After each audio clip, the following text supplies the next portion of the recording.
Hey, everybody. How's everybody doing this evening?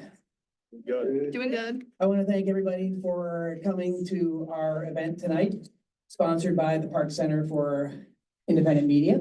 My name is Mickey Huff. I am the new Distinguished Director of the Park Center for Independent Media. I'm also a professor of journalism here at Ithaca College. I just arrived here from Northern California in the summer.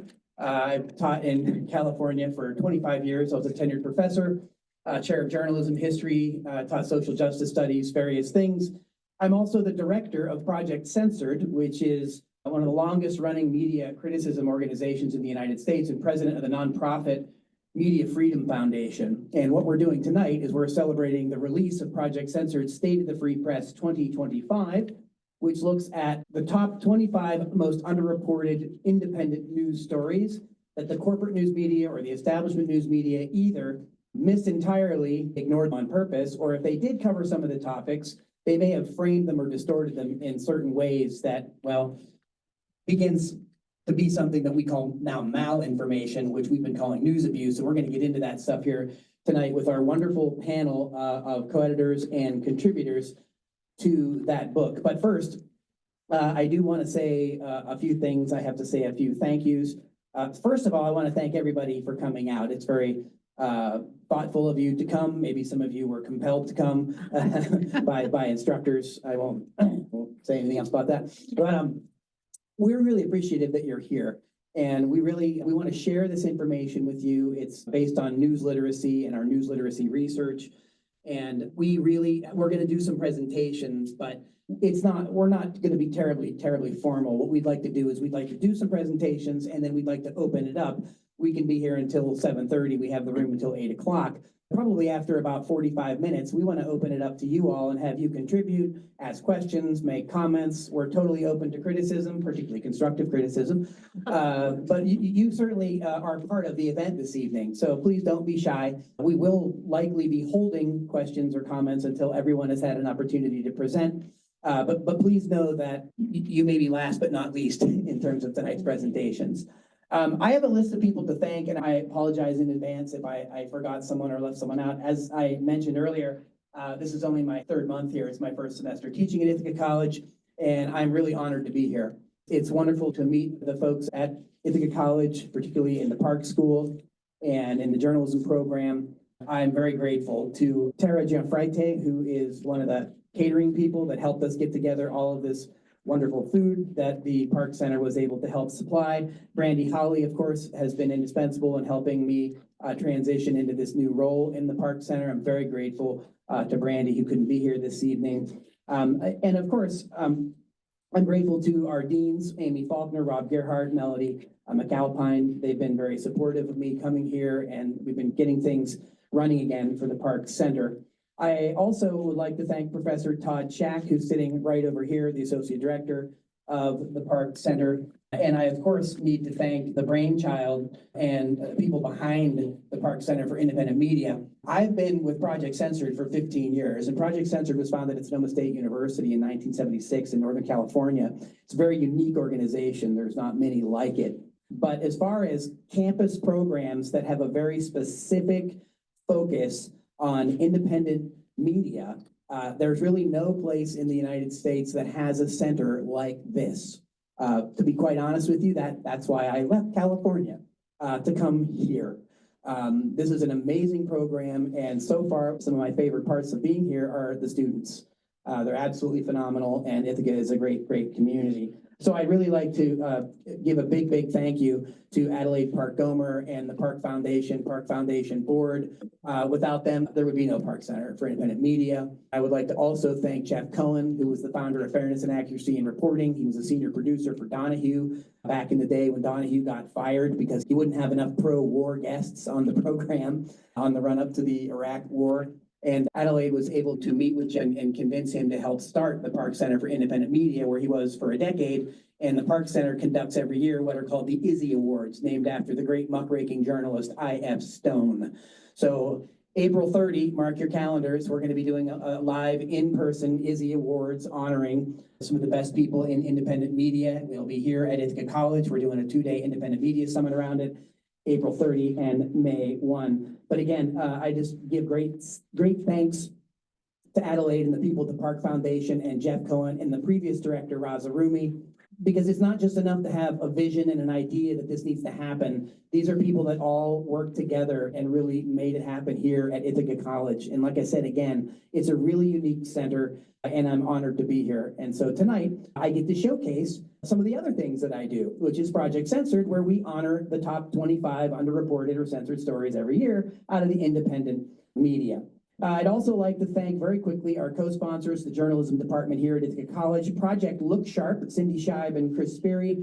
They have been running for a long time now a media literacy program called Project Look Sharp with a media literacy minor. It just so happens that we at Project Censored are also proponents of critical media literacy scholarship. We have several of our books on the table there. Some of the literature there is free. You can sign on email if you'd like to get more information. But we are very strong proponents of critical media literacy education. And so that's a lot of what we do in our publications, in addition to doing these books every year. We do one of these every year, published by Seven Stories Press in New York City, and also now by the Censored Press, which we founded 3 years ago. So we're now also publishing in print, and we publish our own books around media issues. Also would like to thank Kathy Michaels from the library, who has been very supportive of my endeavors since I've been here. This is the third event I've done. We did a Banned Books Week event. We did an event around disinformation and the election. And now we are celebrating Project Censored's book release. So without further ado, I would like to introduce our esteemed guest who traveled here to be with us this evening. Starting closest to me is Shaylee Voidle. Shaylee Voidle is one of the co-editors this year, along with Andy Lee Roth. This is actually my 20th book co-authored or co-edited around media issues or media censorship. I think it's my 16th censored book. Andy and I have been doing those for years now. Andy couldn't be with us this evening, but he certainly wishes everyone well. He'll certainly be here in spirit because he's all through our books and the work that we do. Shaylee Voidle, this is Shaylee's first co-edited book, and Shaylee might talk a little bit more about her fascinating journey and story, but let me give her a proper introduction. She's our digital and print editor at Project Censored and first began her research with the project at North Central College alongside Steve Masick, who's all the way down there at the other end of the table. She co-authored the Deja Vu News chapter in State of the Free Press 22 and 23 and the Top 25 chapter in State of the Free Press 23. In addition to her editorial contributions to the yearbook series and work with the campus affiliates program, Shaylee helped develop State of the Free Press 24's teaching guide, educator resource guide. It's available for free at our website. You'll see that stuff up there. Her writing has also been featured in Truth Out, the Progressive, Ms. Magazine as well. She lives in Chicago, Illinois, where she is often making or listening to music or watching ER back in 1994. So, Shaylee, thank you so much for being here, and we'll get things started here momentarily. I want to properly introduce all of our panelists, and then we'll go ahead. Next, we have Steve Masick, who is at the end. Steve Masick is a professor of communication and media studies at North Central College, serves as the co-coordinator of our campus affiliates program. I have to say this right now because as someone that's been a faculty member for 25 years and has chaired multiple departments simultaneously, Steve is now a free faculty member, free from chairing? Okay. Free from chair. We want to celebrate that at least momentarily. Steve also writes frequently about censorship in the First Amendment issues for Truth Out, Common Dreams, The Progressive, and other independent media outlets. Steve, thanks so much for being here with us this evening. And last but certainly not least, Robin Anderson. Robin is a writer, commentator, award-winning author, and professor emerita of communications and media studies at Fordham University in New York City. She edits the Rutledge-focused book series on media and humanitarian action. Her latest books include Investigating Death in Paradise, Finding New Meaning in the BBC Mystery Series, and Censorship, Digital Media, and the Global Crackdown on Freedom of Expression, co-edited by Robin and Steve Anderson. Nolan Higdon, who was here earlier this semester, co-edited that. We actually have a copy of that on global censorship issues, if you're interested in those issues. Robin writes for a variety of online publications, including Fairness and Accuracy in Reporting, and is a columnist for Al Jazeera Arabic. She's also a longtime Project Censored judge, and for years now, Robin has contributed to this book in what's called the news abuse chapter, which is the more recent term for that is malinformation, and you're going to hear Robin talk all about that. So right now, I think what we'll do is we're going to get started with Shaylee Voidle, right, to get a little bit of an overview, and then we're going to go to Steve Masick, then we will go to Robin Anderson, then I'll have a couple concluding remarks, and then we'll come to you all. So again, thanks to everybody for being here. We really appreciate it. So just before I hand it off to Shaylee, we do this book every year, and there are several chaptered components that we basically repeat each year, but the content is unfortunately always different. The patterns, the trends, and the way that media can be framed or censored or buried, it's unfortunately almost predictable these days. And so what we do is we go through and look at the top underreported stories, and these start as student assignments. So this isn't just us up here writing and talking, although it looks like that now. But we have between 100 and 200 students every semester from anywhere to a half a dozen to a dozen different campuses in our affiliates program that contribute to this book every year. So it's a student research project. Our students every year get published in this book, and so we're really proud of that, to work with students. We also do what's called a deja vu chapter that looks at previously underreported stories to find out these patterns and to see, do previously underreported stories languish in obscurity, or did the corporate so-called mainstream media pick the stories up? In other words, did the Fourth Estate do their job? Did they report important stories? And when they do, we laud them for doing that. We think it's very important. We do not believe in destructive type of criticism of the so-called mainstream. We believe in constructive criticism. And even if we are very frustrated at times with some of the things they do or don't do, we do believe that we still have a First Amendment and a free press. And it's very important to support the free press and free expression, even among the organizations or outlets you may not care for all the time. It's very important that we take the attacks on journalism and the free press very seriously, because today it's CNN or Fox or the New York Times. Tomorrow it's all the other indie outlets, and you're going to hear some more about that tonight, about how a lot of independent media outlets have been deplatformed, demonetized, shadow banned, and otherwise censored online. And it's a very serious challenge and problem that we deal with. We also have a chapter on junk food news every year that looks at our guilty sort of distractions in media. Shaylee's going to talk a little about that. Robin does news abuse. Basically, it's a chapter understanding and decoding propaganda around current news stories. We have solutions journalism and solutions work. So I know so far everybody's saying like, wow, this is sounding dark. Yes, but we also talk about solutions, and we are both critical and affirmative. We may be critical of outlets, but we also affirm the independent media outlets that are reporting on the things that we really need to know about to be informed and to have meaningful civic engagement in our society. And that's what we really believe in. And every year we have a special contribution from a media scholar. This year, it is Bill Usman's 11 Theses on Disinformation, with apologies to Karl Marx. Bill breaks down sort of the challenges we face in a culture sort of awash in mis and disinformation. So that's enough for me right now. I've given you kind of an overview of the evening, and now I would love to turn it over to the wonderful Shaylee Voidle. Shaylee, take it away. Hi, thank you all so much for coming and spending your Wednesday evening with us. For me, this is a really cool full circle moment because, as Mickey said, I was once in Steve Masick's class at North Central College in Naperville, Illinois, his media criticism class, doing a VIN assignment. I think mine was about Raytheon sponsoring a math competition for teenagers. And that class really completely transformed the way I understood and interpreted and engaged with the media around me. Not only the news that I was reading, but also the social media that I was relentlessly plugged into, Twitter, Instagram, and anywhere else. Because we talk a lot about how to navigate the often misleading frames and information that social media can present to us, 24/7. I was in Steve's class and co-authored the Deja Vu chapters. When I first read the censored books, I was so interested in the junk food news chapter, but I remember thinking, wait, am I being shamed for enjoying pop culture? Because I loved pop culture. I love television. I love movies. I love music. I like paying attention to celebrities. Does that make me irresponsible? Does that make me superficial? Does that make me a failure as a journalism student?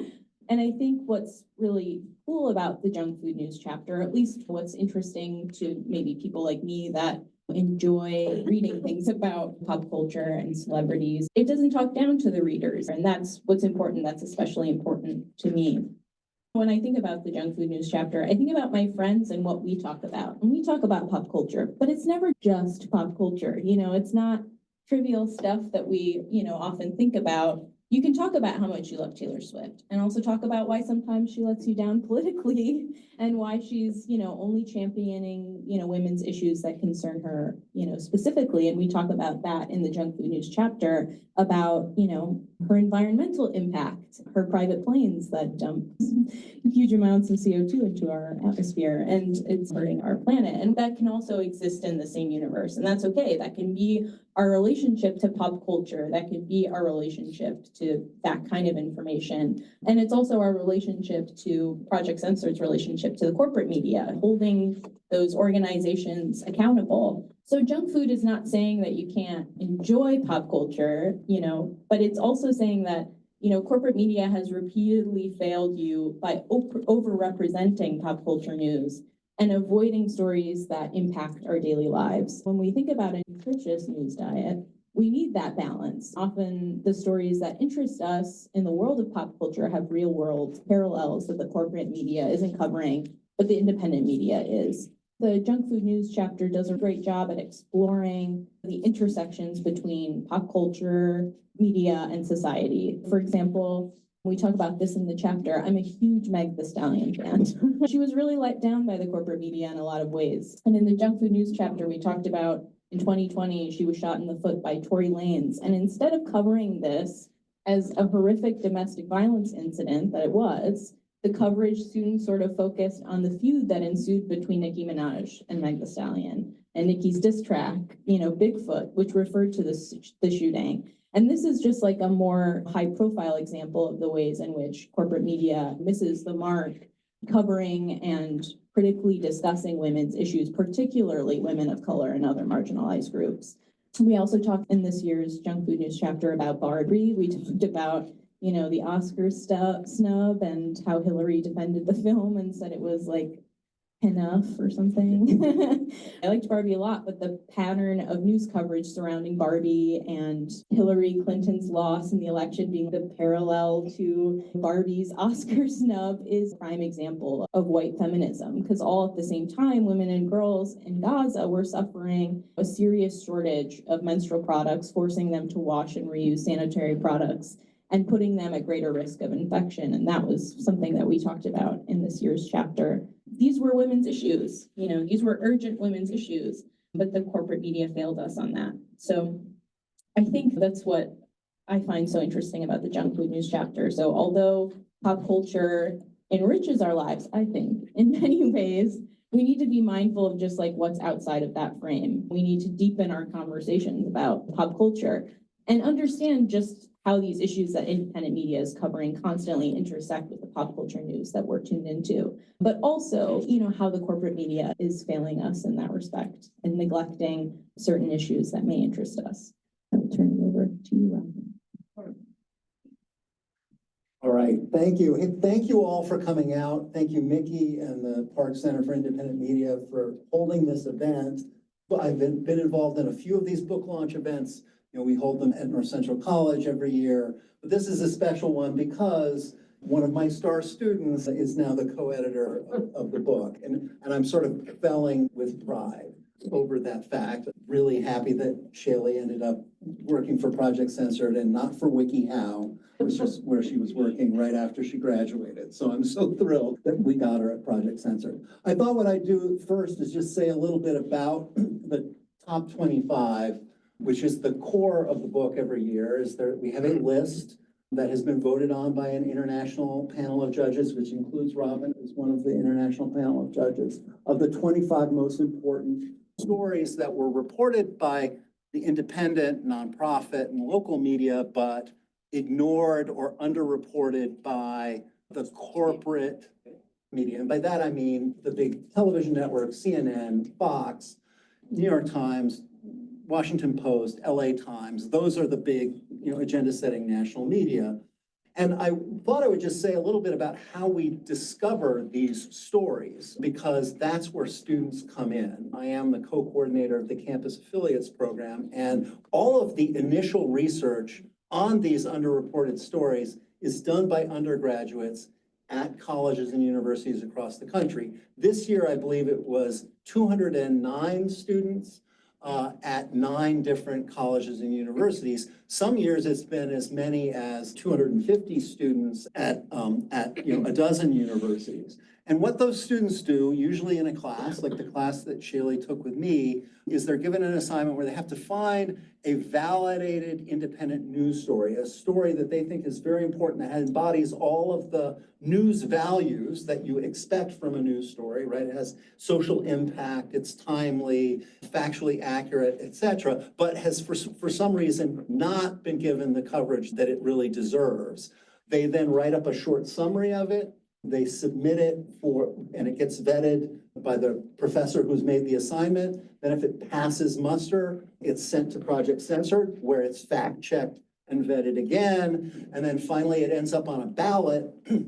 Usually we have at least 100 stories on the ballot, sometimes as many as 200 stories on the ballot. It goes through a couple of rounds of voting and this international panel of judges. And if you have been given one of these books, you can look at the back, the names and affiliations of each of the judges. Some of them are journalists, some of them are academics. They're spread out across the United States, Japan, Germany, and other places. They vote on them and then rank them. And then what people like me, the people who compile this chapter, do is we're responsible for doing the last update and rewriting of those stories before they're placed in the book.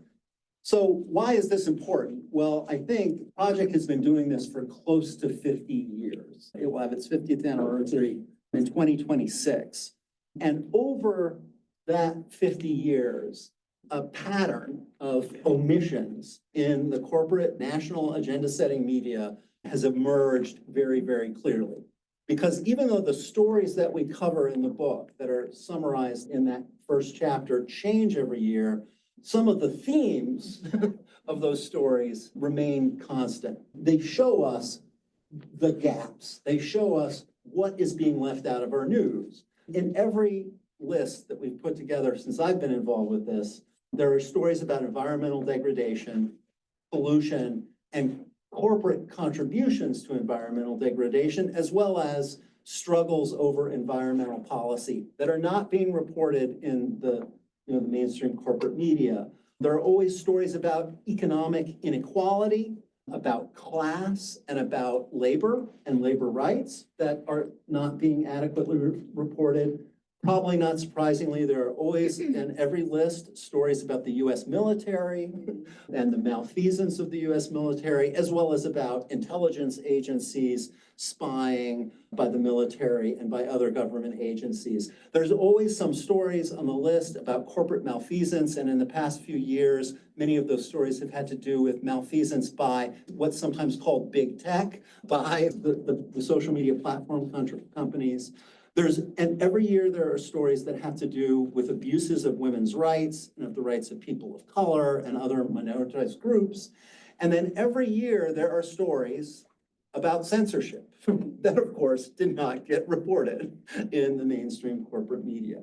So I want to just touch on some of the stories that are in this year's book. I can't talk about all 25. Mickey would kill me if I did. But I do want to talk about a few of them that sort of illustrate some of these broader themes. So the number one story in this year's book is the fact that it's a story about the fact that 6,000 people are killed on the job every year, and that racial disparities on the job, and that there are significant racial disparities in on-the-job deaths and injuries.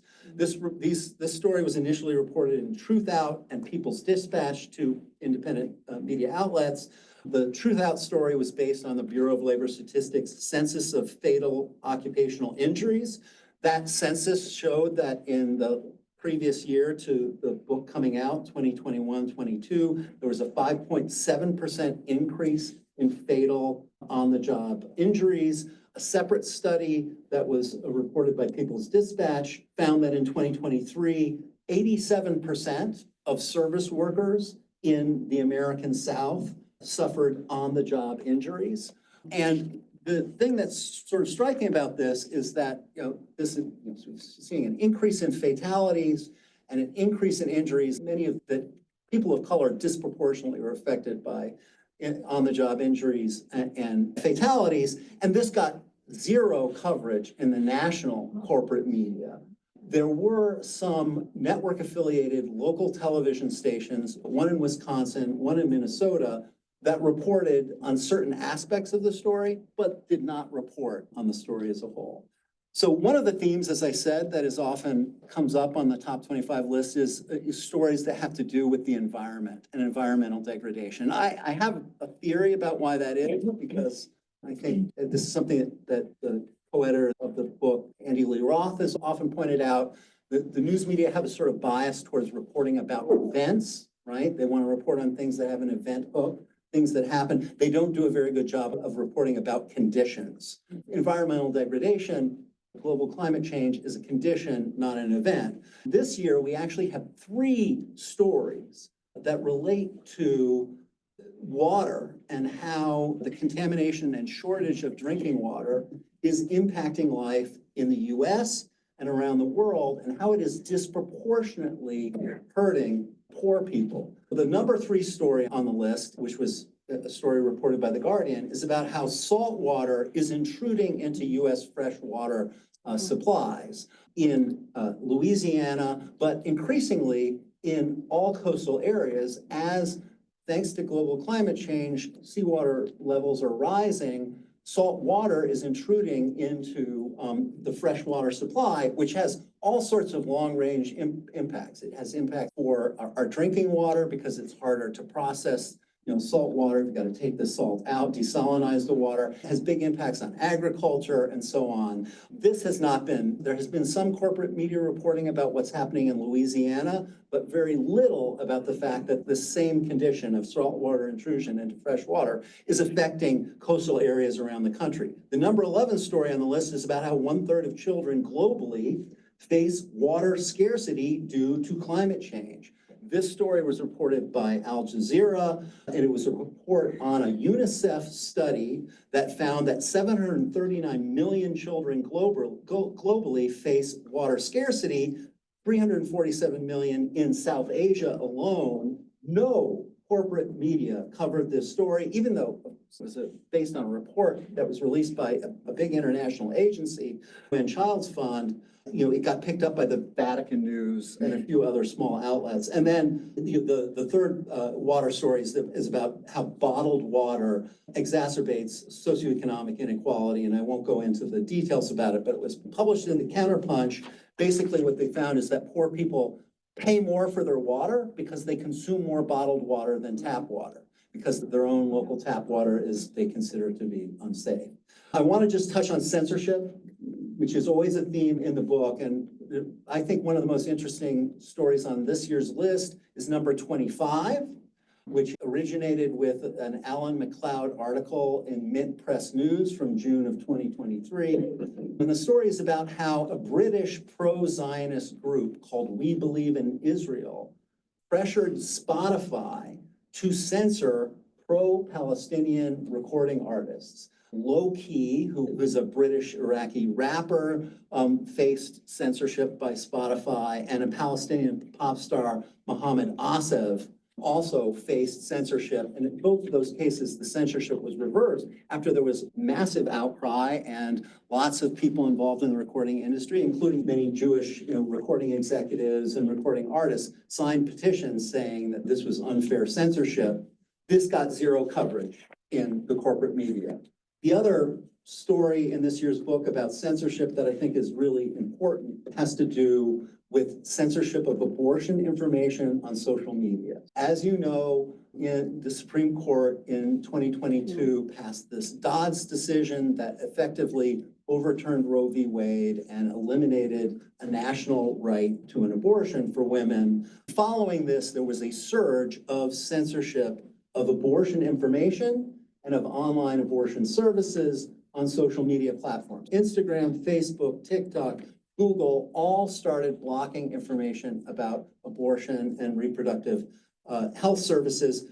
For example, after the Dodd's decision, a lot of people started posting the hashtag mifepristone on various social media sites, and those posts using that hashtag got blocked and taken down. And then ads for abortion services running on Google and other social media and other online sites have been blocked. This story was based on a report by the Women's Media Center, also reporting in Wired, Slate, and The Guardian. I'm really running out of time here, so I just will say that we also have a chapter in the book called the Deja Vu chapter, where we look back at previous stories that have been listed on the top 25 list and look at what has happened with those stories. If you have a copy of the book, what I want to encourage you to do is to look back at the Deja Vu story about the repression of Palestinian media. Because in the 2023 book, State of the Free Press, we did a report about how Israeli intelligence and digital branch of the Israeli intelligence service was blocking social media posts by Palestinian activists. Palestinian activists were facing something that is sometimes called like digital apartheid. They could not get their posts out. And this is Palestinian journalists and activists posting about what was happening prior to October 7th. The situation has gotten dramatically worse since October 7th. And that is where I'm going to pass it over to Robin, because that's a setup for you, Robin. Thank you, Andy. And actually, For the names. Robin's coming up. I just wanted to say very quickly after Steve, we're actually publishing a book. It'll be out next year, Censored Press with 7 Stories Press, by scholar Omar Zaza, who's at San Francisco State University. And the book is called Terms of Servitude. And it's about exactly what Steve was describing about big tech oppression and censorship of Palestinian voices. So, Robin, you're going to be at the podium.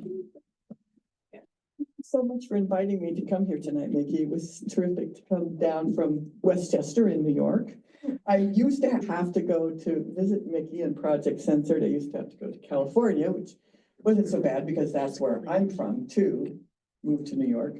But this is definitely a treat to have the project here and the launch of the book here at the Park Media Center tonight. So it's also great to see Mickey in his new role as director. As Mickey mentioned, I have been writing for the 5th year in a row, the news abuse chapter, which is a term that the former director of Project Censored, Peter Phillips, came up with in 2002. And the project thought, well, it's not just what's censored that we really should be looking at, and in terms of also the media literacy impact of censorship. The correlating concept of that is also propaganda. Censorship is really necessary to keep the voices of reason and accuracy out of the news frame. News abuse is everything we call from, well, we have lots of different terms for it. It's spin, molding, shaping news, interpreting news, framing. And in general, it's the way that establishment media construct news in ways that distort the accuracy and reality of what's going on in the world. Sometimes it just means the same thing as the kind of new terms we've been using called misdirection and worse, journalism malpractice. And essentially, it's the violation of news standards in every form, whether it's consistently repeating unreliable sources, whether it's telling one side of the story over another, whether it's distorting events and what happens.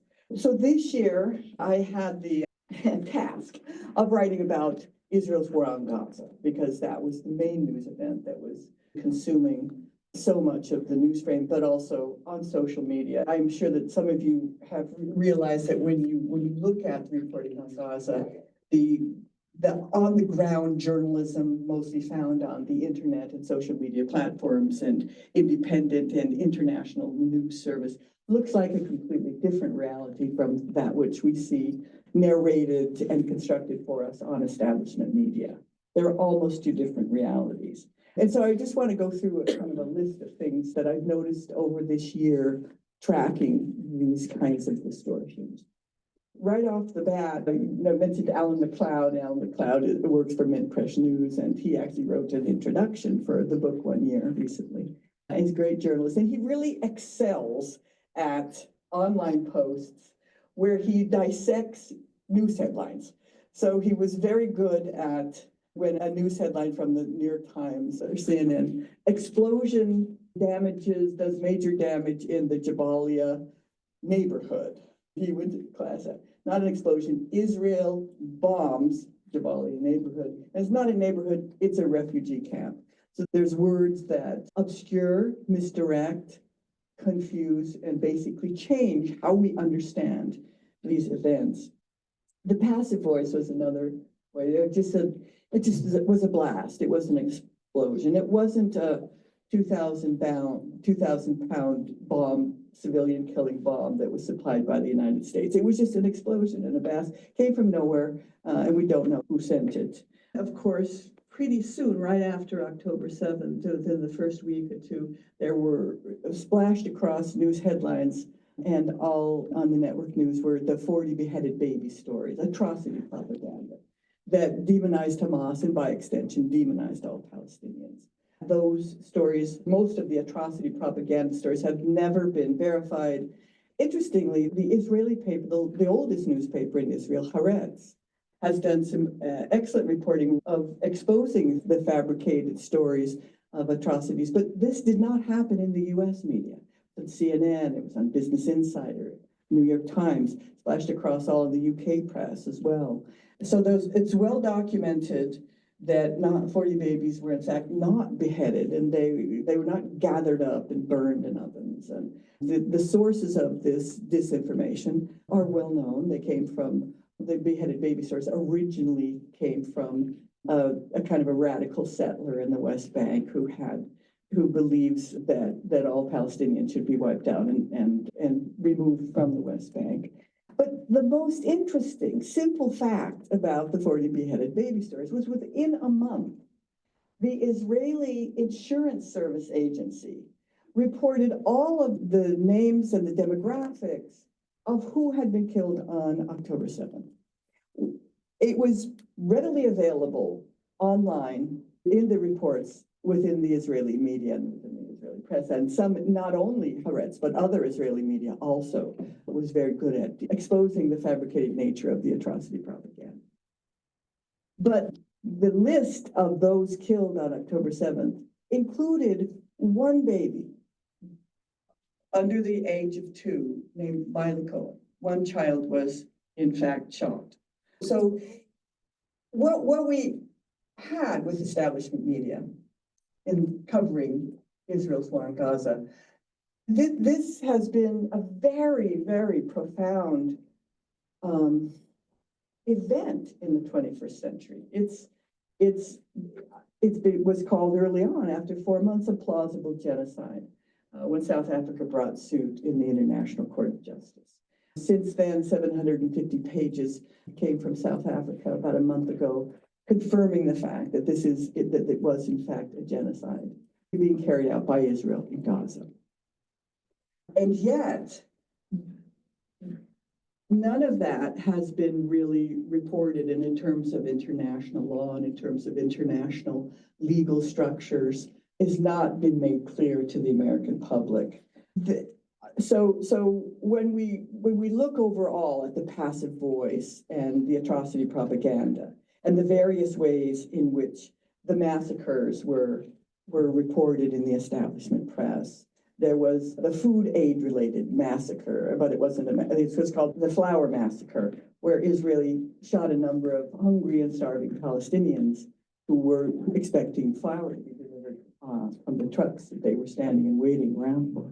When Israeli soldiers shot down at them and killed over 100 people, and this was at the beginning of 2024, and hunger and starvation had already set in. The mainstream media called it food aid related, instead of Israel killing hungry Palestinians.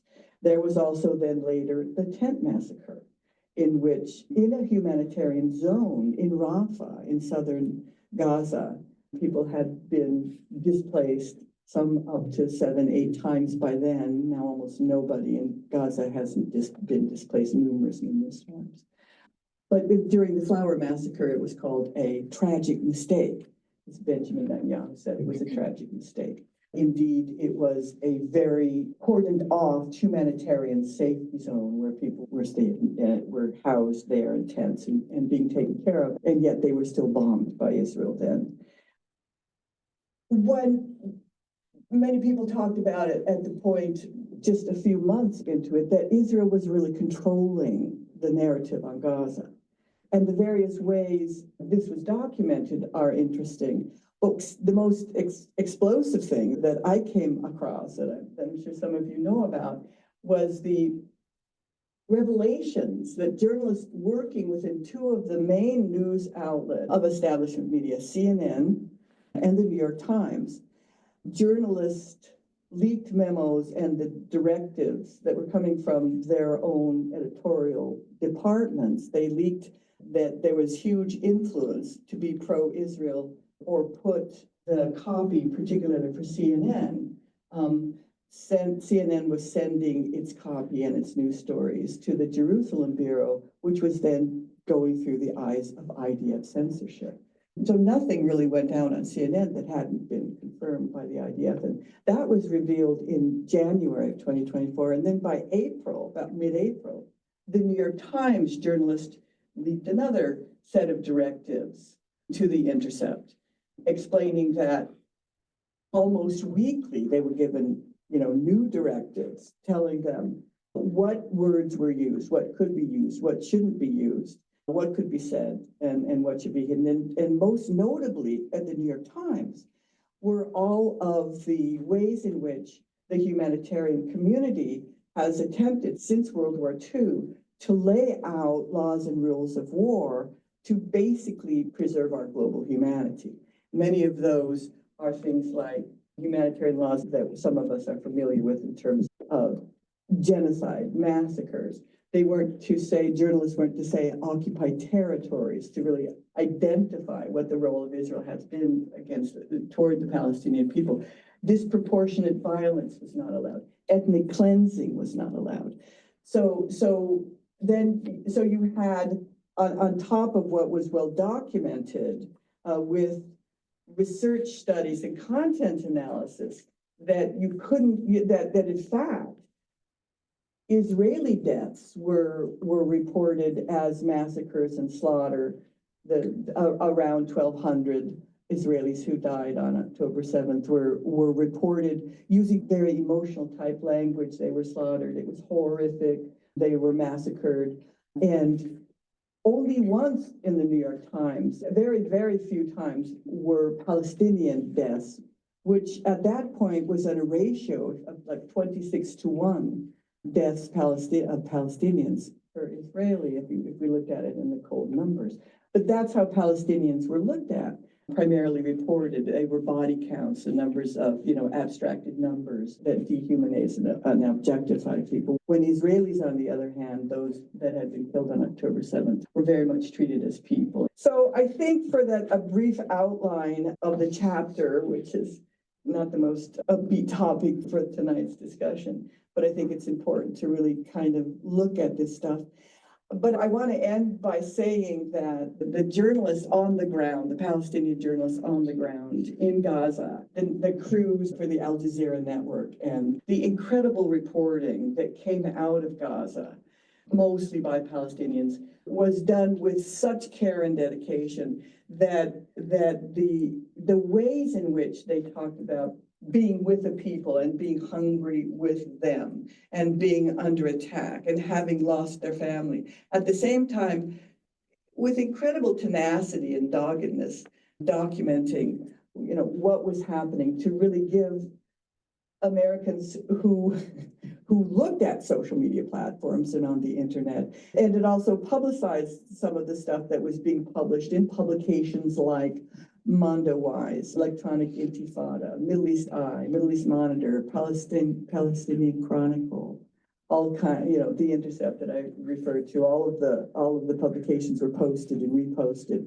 That I think, and at times we saw some stories that came out in Independent and came online and were in fact picked up by mainstream media, almost shaming them for having ignored so much. But I'm sure that next year's book will be filled with validated independent news stories that were very important for people, for the American public to understand Gaza, and that they were not published. And with that, I'll stop. And thank you very much for listening.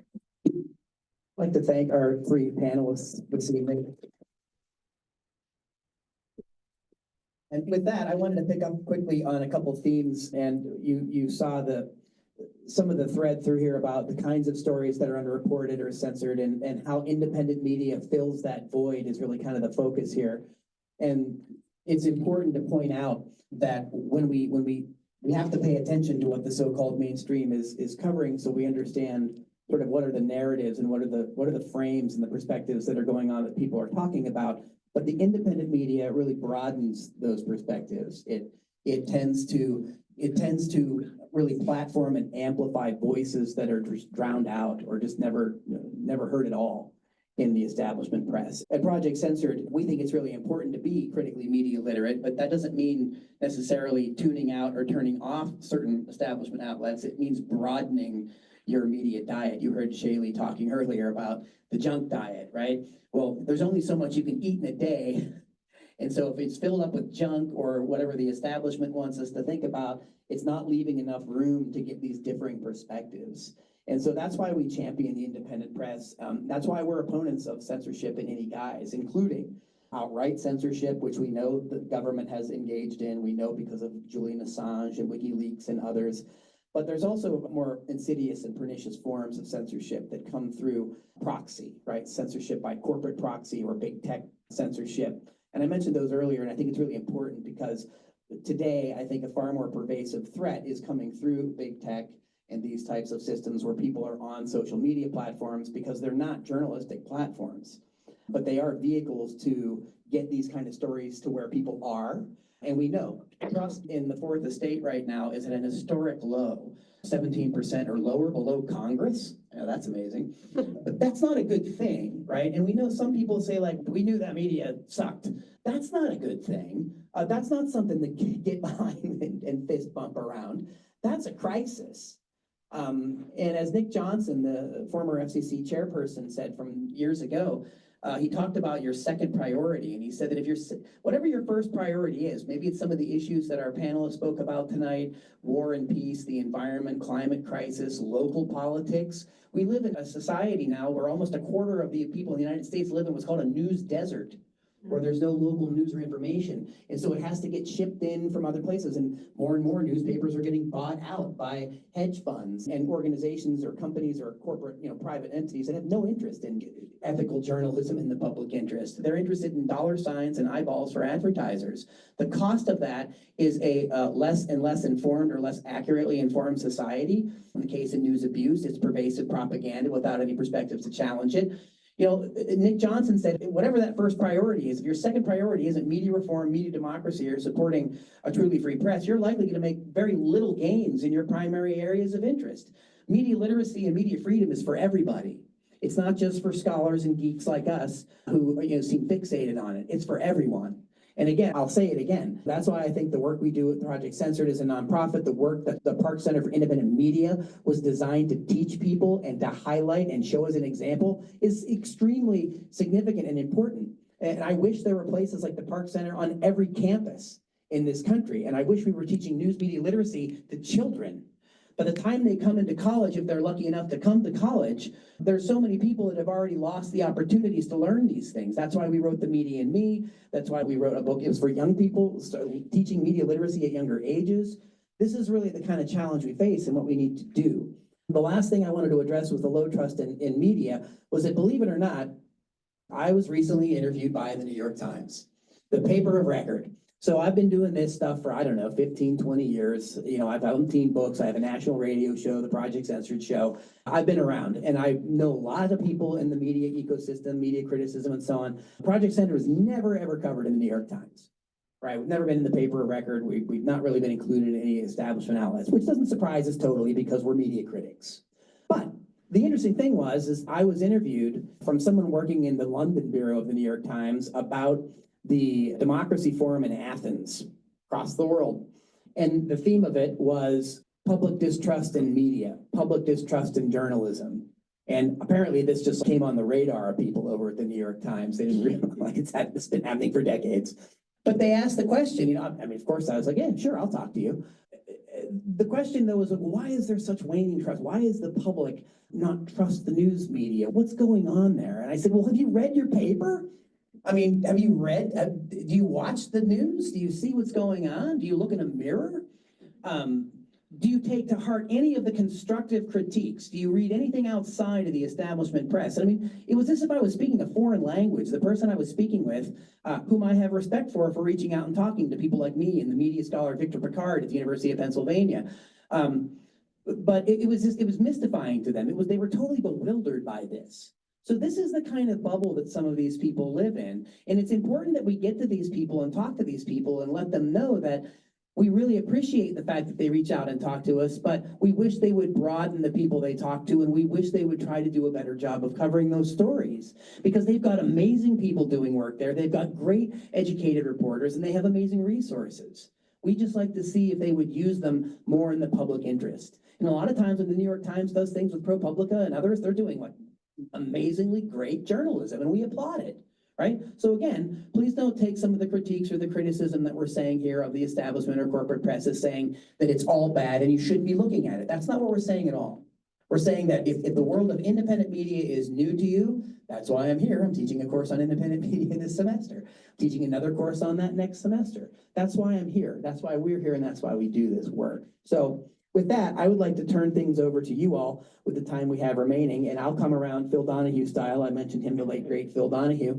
I'll come around with the mic, and anybody that wishes to make a comment, or if you have a question, or you have something you'd like to say about any of the things around the topics we've been talking about this evening, now is your chance to do that. So anybody who wants to have a say here, we'll go over here, and anybody else back here, so we'll go here, and then the folks think about what you want to say. We've got at least 20 minutes. I just wanted to say that there is media literacy through K through 12 in college, and you have Project Look Sharp right here with Cindy Scheib and Chris Berry on the campus. Yeah, I was a little late because I got lost. But my concern is media literacy for adults. This is what I'm concerned about. We couldn't agree more. And one of the textbooks back there is called Let's Agree to Disagree. It's about critical media literacy. It's written mostly for adults, and we basically did a different version of it for youth in the media and me. And before you came, I did thank Chris and Cindy, who are amazing people, and Project Look Sharp is phenomenal. And they're also great supporters of the Park Center for Independent Media. So it's an honor to know them, and I'm very happy they're here. Hi, I just have a question for students who are interested in learning more about media literacy and maybe new to it in general. What are the topics that are kind of covered in those classes? I know we were talking about the classes here on campus or in general throughout college campuses. What do those classes entail? What is kind of being taught? I can just speak to what I teach in my classes and what I know about what my colleagues teach. I mean, I teach a course called Media Criticism, where I introduce students to various theories of news media and what shapes the kind of news that gets reported. And I think that's important for anybody who's a news consumer, whether you're a college student or not, to understand that most news outlets are not in it to serve the public good necessarily, although it might be part of their mission.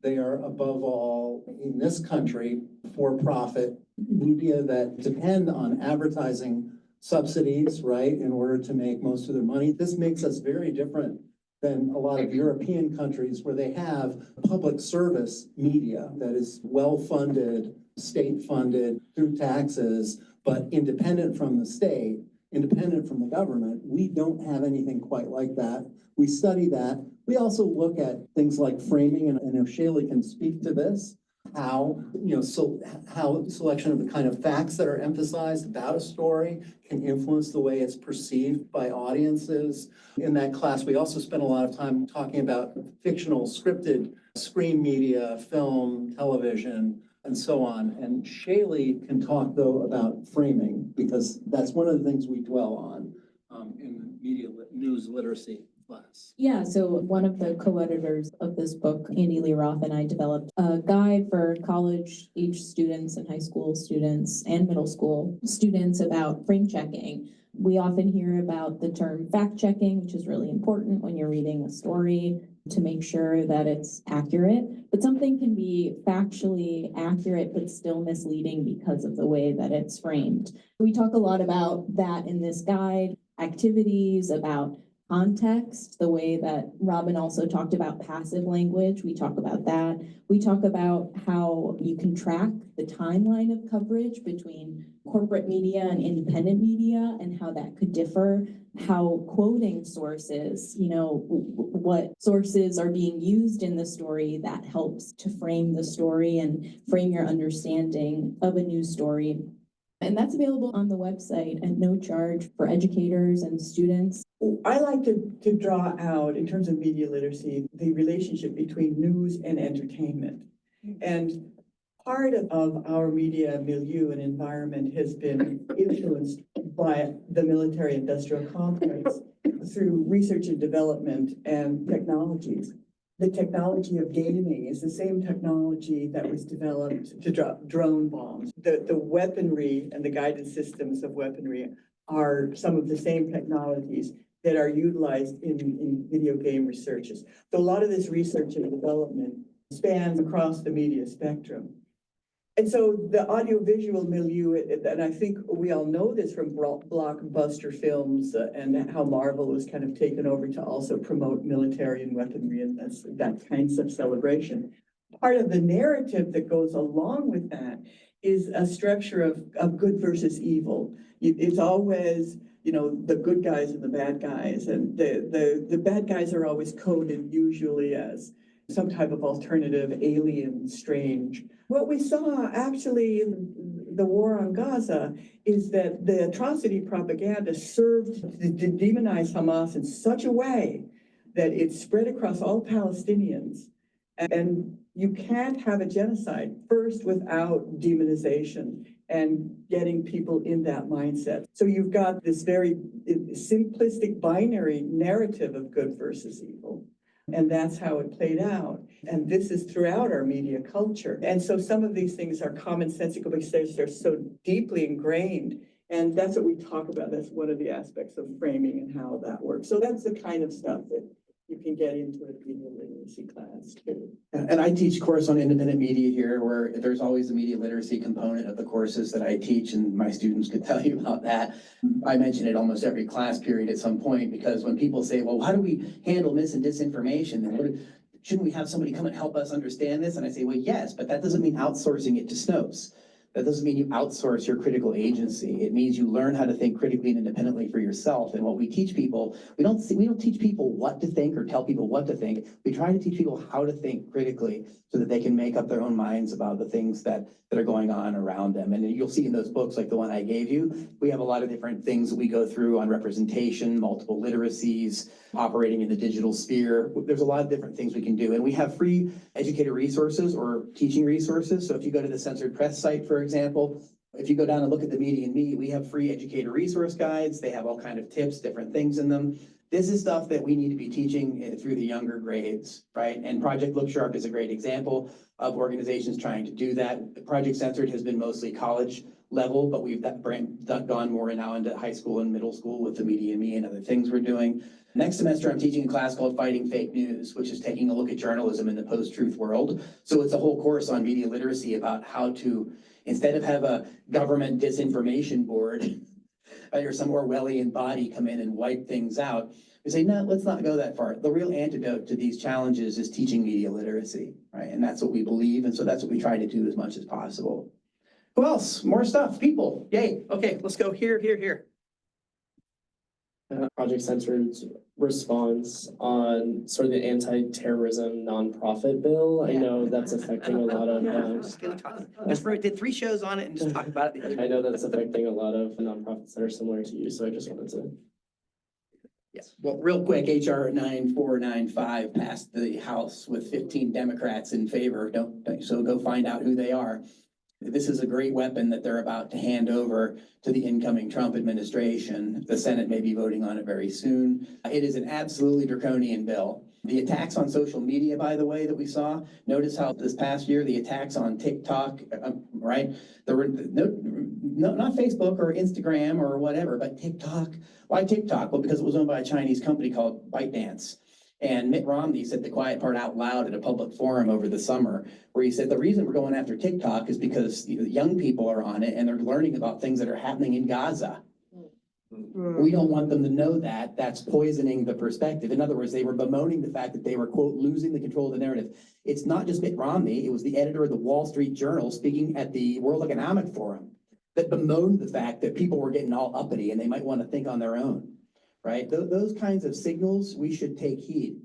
These are clear shots across the bow from the establishment wanting to make less and less available information that they cannot curate or control. And the reason they focused on TikTok was because it was a foreign company and they couldn't deplatform it themselves. And corporate censorship by proxy is something we wrote about a couple of years ago when RT America was disappeared. Yes, it's propaganda, of course, but it was disappeared not by the US government, it was disappeared by the telecom companies. So that's what we call censorship by proxy. But the specific HR 9495, they've already mentioned organizations like Jewish Voices for Peace and others that they're going after, and almost every group on the list is connected to Palestine. I mean, it's not even hiding. Can I just add one thing? Yeah, go ahead. Which is, I think it's terrifying. It's a terrifying sign. It's a shot across the bow of lots of progressive nonprofits. I also think, though, ironically, that Donald Trump has put people on the Supreme Court who are sort of First Amendment absolutists. And the Roberts Court has been one of the most protective of the First Amendment of any recent Supreme Court. I mean, they said you have a constitutional right to lie. In the Alvarez case. So I think that if this ever got up to the Supreme Court, they would probably knock it down. It's sort of a brilliant irony, right? That this is something that the Trumpers, the MAGA crowd is going to push for, but the Supreme Court justices that he put on the court may in fact shoot it down. I think the same thing about the law that is going to require, ByteDance be either spun off and create an American subsidiary or be banned. I think though that's very clear. It's very clear that this Supreme Court would not really abide by that. But we're far. That's years down the line. It still does damage, even if it is not right upheld as constitutional. It still can have a chilling effect. Hi, my question is going back a little bit to media literacy, and I hear everything that we're saying about like all those resources for people who are interested in learning more, but I've found that there's a crisis also in education in America, and a lot of people are just not interested in learning more. Like a lot of people, when you start talking about these topics, will just shut down and be like, well, no, like there's too much to go into.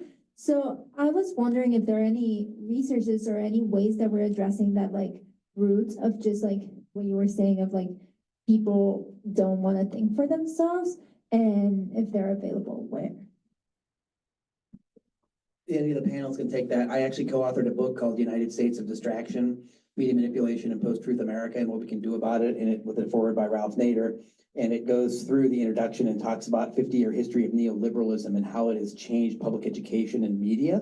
And so this is multiple generations in the making that we've created this. And so today, younger people that are born into this climate are not usually taught through high school. You don't really learn that history, so you don't necessarily understand what's been taken away or what's changed. And even since 2001 with the No Child Left Behind Act, that's really been an assault on public education, and it's been a restriction. And in recent years, we've seen even more wildly restrictive measures where we're basically seeing entire states rewrite history and tell teachers they can't teach certain parts of history. One possible silver lining of that is that young people usually can kind of snip out BS and they don't like to be lied to. And so this is why we try to provide these materials for young people as much as possible to try to help, so that you have a voice. We just want you to use it. We try to provide as many platforms as possible for young people to get out and use those voices. We do workshops all over. I've been part of Banned Books Week for years. We speak with a lot of young people, just work with the National Coalition Against Censorship, with high school students across the country around media literacy. And from what I've seen, young people are very interested in these kinds of things, and I think they're hungry for this kind of conversation. I just think that we maybe, as older generations, maybe help give them the tools and get out of the way. One of the aspects of what I like to call a toxic media environment is, it goes back to what Steve was saying about a condition and events. And what the media excel in, let's take Gaza again, for example, is just showing that people are getting killed and bombed and hurt and harmed. And yet they're mystifying the causes. They're mystifying any of the politics. They're mystifying what can be done. And when you present anything, horrors about water, people suffering, conditions that you can see aren't right, and you don't connect the dots to the underlying causes or the underlying politics of these things, then you leave people with nowhere to go. And when you're hit with this barrage of depressing things that are happening all around you every day, with the helpless idea that there's no causes that we can identify, there's no political action that we can take, it's not tied to policies in any way, it leaves you emotionally stunned, and you can't find a way that you can participate in that to make it better. And that's one of the things why young people, they just don't want to hear it anymore, because what are you going to do about it? They have you no avenues for action, how it impacts you, how you can change it, and what you can do about it. Thank you. I wanted to ask a question just about, like, as a young person who is obviously going out into the world, trying to get internships and stuff like that, a lot of internships that we're getting possibly on Indeed and stuff are all corporate media. It's not really facing towards the independent media. So as we get those internships, perhaps our first media dipping our toe into the journalistic void, our first contact is with corporate media. So in that space, I feel like a lot of people, we're able to see like headlines being written, captions and things like that, just like the little minutia of a newsroom. But what has your experience been with, if you've seen a headline being written and it's like, whoa, that's a little bit too wild, or that's not really painting the exact picture of the story?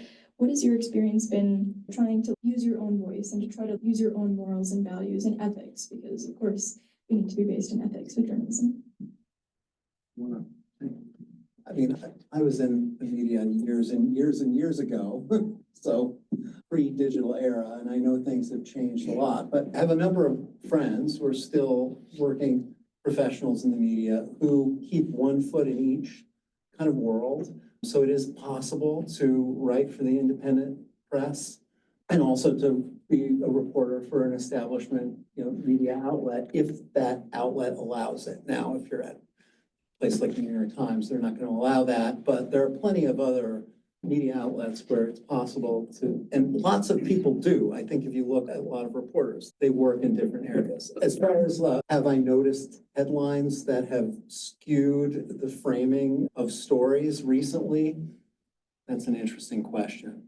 I think some others. I have some, but Yeah, well, I don't know if I will say a recent dispatch that we published was by Eleanor Goldfield about including an activist perspective in journalism. And something that she talks about, which is so interesting, is this idea that as a journalist, you're not like an objective reporter. It's impossible. Everybody has their own background and values that influence the way that they see the world and how they report the news.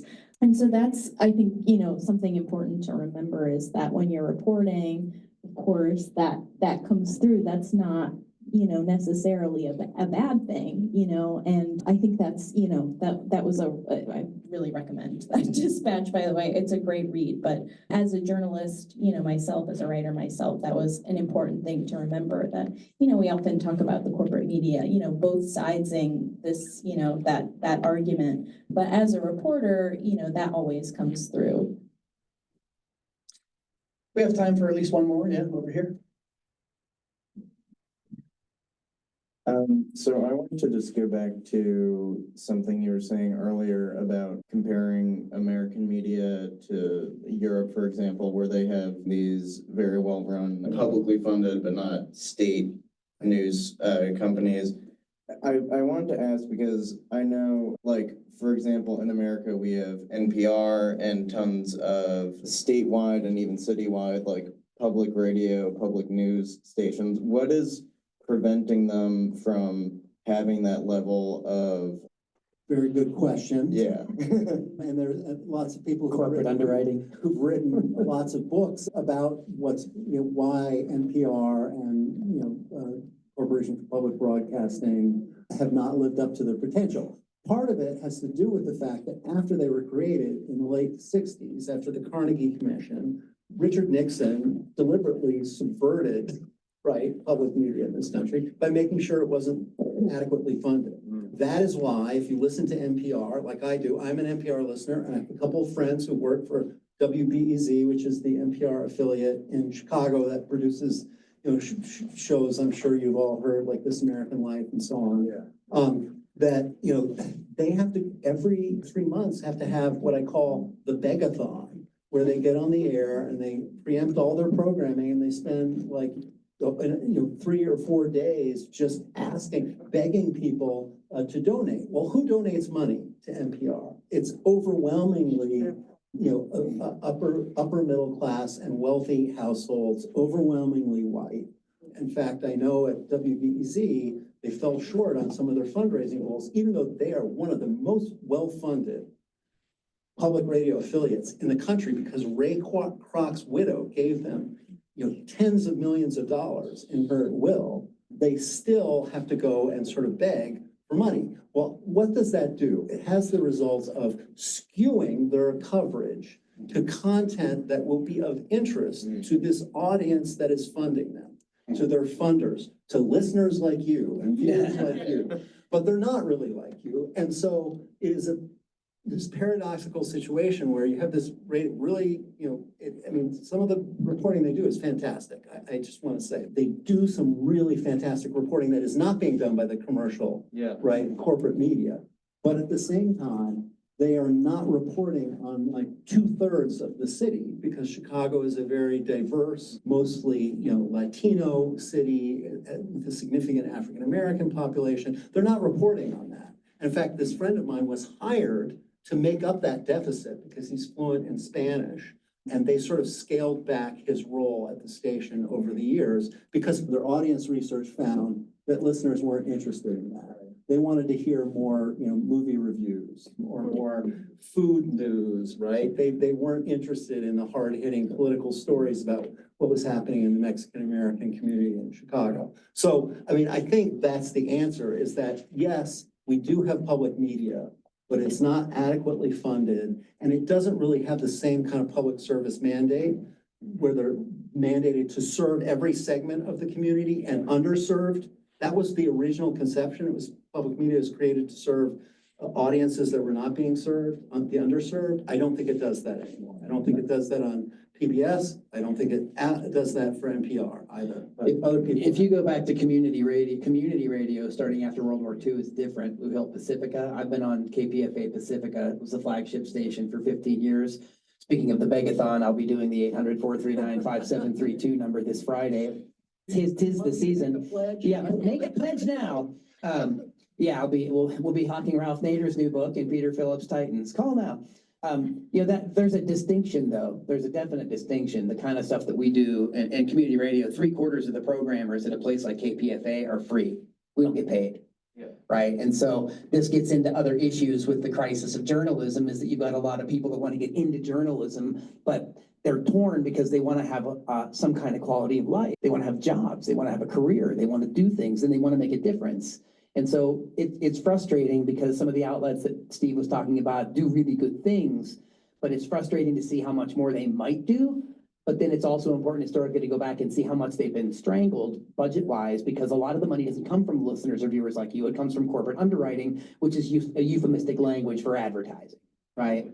And so it's a great question. Other countries around the world do a lot better job with public media. I think we could do a far better job here in the United States. And one of the things I did when I helped revitalize our journalism program at the college in Northern California, where I taught for 24 years, was really have the students kind of, go out into the community and fill those news deserts. And another thing is, like, I know here at Ithaca, there's a great radio station. Students do really great programming. One of my students shared something with me the other day that they did was phenomenal, a phenomenal report. And I'm just like, oh yeah, that could be on CNN, that could be on NPR, but it probably won't be. It's not because people can't do it. It's because the infrastructure and the way the system has really transformed it's very difficult to kind of get into that. By the way, the awareness of that is part of media literacy. Being aware of what the limitations are so that you can either work within them or navigate around them, or better yet, which we're ever hopeful for, is people can creatively come up with different ways to do these things, right? And to solve these problems. Robin, we're about out of time. Go ahead. I know, I really want to address your issue. You started out about with internships and then talked about corporate media and how can you do journalism that you could be semi-proud of within all those contexts. Well, Mickey was talking about how at the Park Center, he was going to start looking for students to take internships, and I believe some of those could be at alternative media. The Park Center is, again, another very unique, amazing part of the Park Center for Independent Media. This is an infomercial. Is we have students, we encourage students to apply to internships, particularly internships at independent media outlets, and the Park Center helps fund those. So we do 10 to a dozen a year in the summer. The applications are going to be coming up in January, and we will be helping people do that. If you're interested, please get a hold of me, Mickey@projectcensored.org. Come by the Park Center, room 257, and bother me. I would be very happy to talk to you about it because we're gearing up for that season. And I just talked to the former director, Raza Rumi, who had the last excellent batch of interns. Some of my students this semester were interns, and they had extraordinary experiences. You meet so many interesting people, and you get so many different kind of opportunities that maybe really transform or change your trajectory because you're going out and really getting to work in independent media, and the Park Center is actually able to help you do that.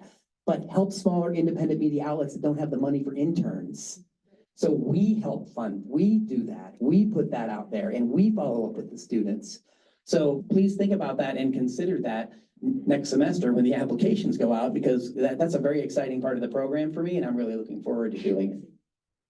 So, but for the second half of your question, what I would say is, at Fordham in New York City, we had a very, very good internship program. There was lots of independent media there. Democracy Now!, some of my students were in Democracy Now!. They've gone on to do interesting things. But crossing this boundary or trying to go into really establishment media and make a difference, it's so highly constrained. Some of the reasons that we've just touched, the tip of the iceberg here talking about those things tonight. But there are ways, I think, to move around that, maneuver around that, and still work with some establishment media. For example, speaking of NPR, so Mondowise is an alternative independent site that's done a lot of great reporting.